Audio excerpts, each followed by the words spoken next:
Hey, this is You Can Fix It, and today we're going to be looking at a Chrysler Town & Country. This also works for a Dodge Grand Caravan. Remove the front headlight on a 2001 to 2007. You're going to remove the 3 screws that are right here. You can either use a socket or a flathead screwdriver.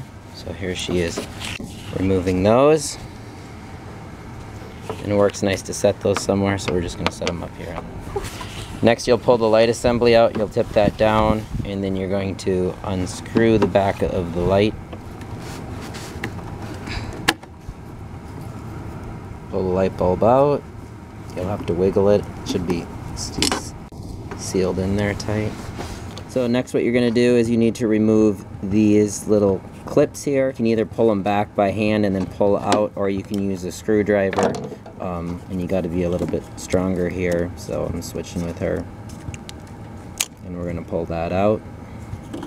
Next you're going to take your light bulb, and you don't want to touch it, so it's good to wear gloves or just be extra careful not to touch the glass. And we're going to put that light bulb in, and there's a little slot on here, so we'll just put that in and spin it until it drops into place.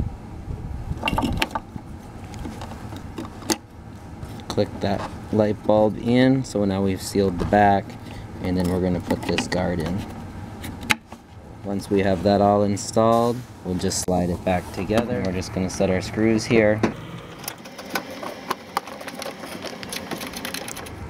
And we're not going to over tighten these. I don't want to break anything, so just get them extra snug and you're good. And then next thing you're going to do is check the lights. Are they both on? Mm-hmm. Once you know they're both working, you got them all switched up. And as always, please like and subscribe. Thanks for watching. Appreciate it. There he goes. Thanks for watching. Please like and subscribe.